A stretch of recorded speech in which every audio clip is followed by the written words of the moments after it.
É contigo, Frei.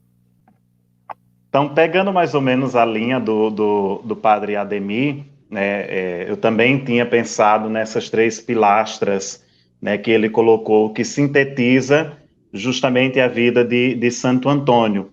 Mas tem uma frase de Santo Antônio muito memorável que acho que vale a pena para os nossos dias, para esse momento em que nós estamos vivendo, um momento de incertezas, né, um momento em que ondas contrárias, né, persistem em derrubar o nosso pensamento e às vezes a gente fica muito preso, né, às coisas do mundo e às coisas que outros dizem. Uma frase dele que é convidativa também para cada um de nós refletirmos. É viva a palavra quando são as obras que falam. Só repetindo. É viva a palavra quando são as obras que falam.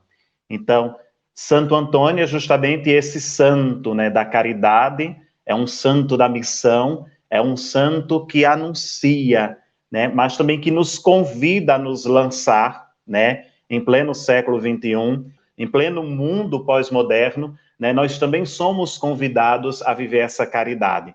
Não a caridade que é preciso nós tirarmos fotos, estarmos mostrando, né, aos outros que nós estamos fazendo, mas é uma caridade, né, que perpassa tudo aquilo que nós conhecemos. Né? Não é a caridade pela caridade, mas é aquela caridade que nos transforma, que nos faz mais humanos, que nos faz mais sensíveis, né, por exemplo, a esse momento em que nós estamos vivendo.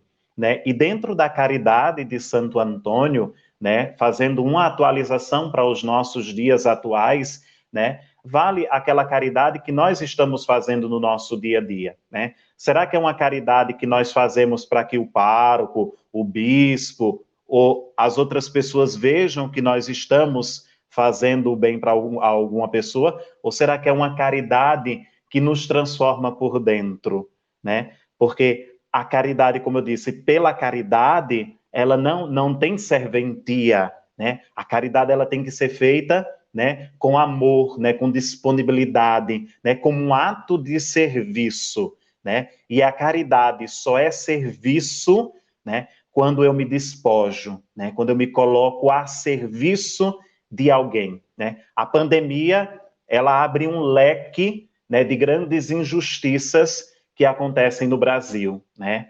E é dentro desse leque de injustiças que transparece o exemplo de Santo Antônio, né? O Antônio da Caridade é o mesmo Antônio missionário, né? Que coloca as sandálias aos pés e vai ao encontro dos que estão sofrendo, né? Por isso que liga-se muito Santo Antônio ao pão, né? Tanto que tem aquela jaculatória que nós fazemos, né? Senhor, dai pão a quem tem fome e fome de justiça a quem tem pão, né? Porque Antônio nos ensina que, além do pão material, né, que nós temos que defender que todos tenham, nós também temos que ir mais além, né? Nós temos que defender a vida digna, quer dizer, as pessoas que têm que ter dignidade.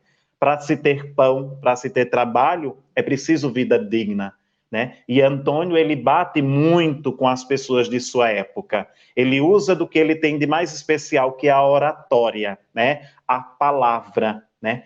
E, às vezes, até o seu próprio silêncio, né? As suas ações, elas falavam muito mais, né, que um belo sermão, né? É o Antônio que nos ensina também a sermos missionários, a deixarmos os bancos dominicais, né, aqueles bancos empoeirados, e a irmos ao encontro dos mais necessitados.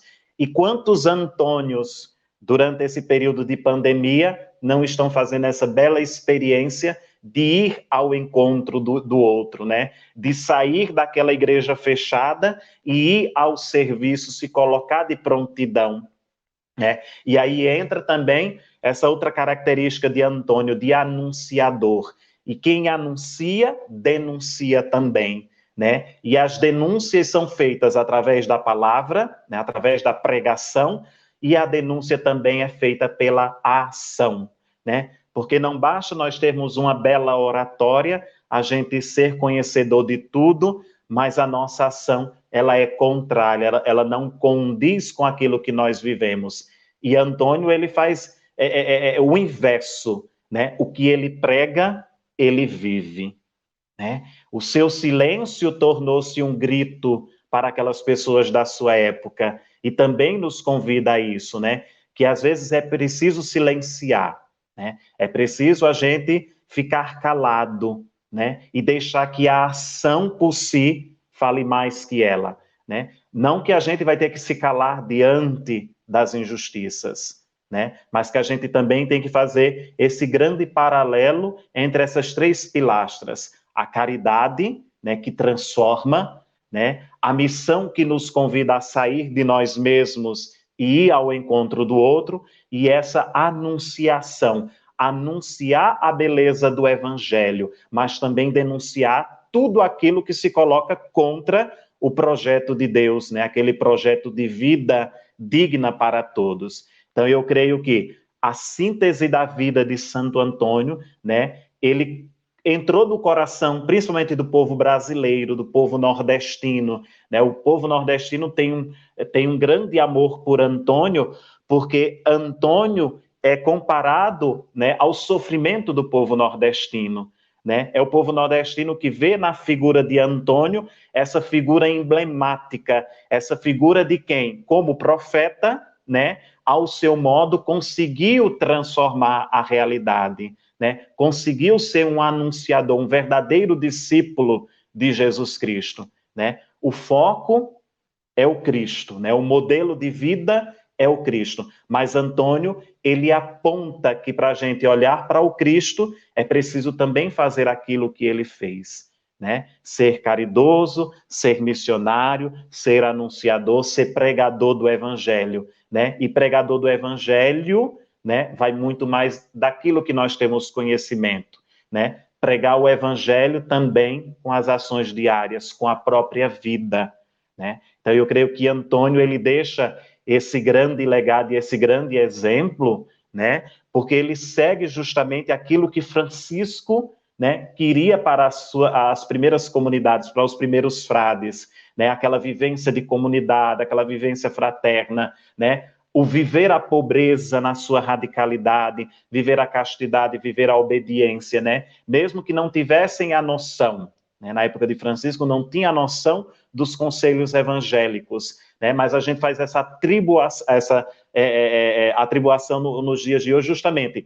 Por quê? Porque é ensinando e silenciando que a gente evangeliza, né?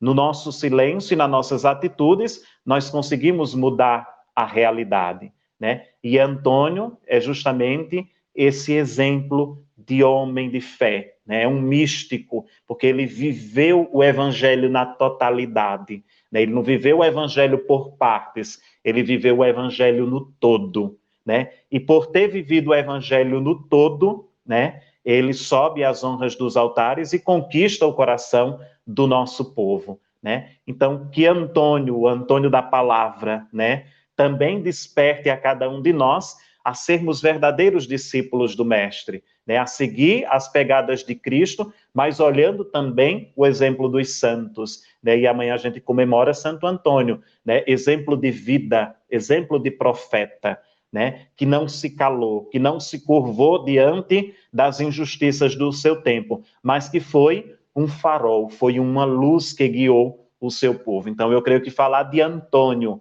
e falar de sua vida é também para nós que somos franciscanos, né, falar do seu grande legado que ele deixa, né, porque é o Antônio da palavra que conquista, mas também é o Antônio da ação que ensina que é preciso sair do nosso ego, do nosso próprio eu e ir ao encontro daqueles que mais sofrem. Então, creio que, pegando a linha de raciocínio do padre Ademir, também acrescentaria essa mesma pilastra de Antônio, né? Mas sempre colocaria como ponto principal, né? O Antônio da palavra e o Antônio da ação, né? O homem que viveu completamente o Evangelho de Jesus Cristo. Esse vídeo te despertou interesse?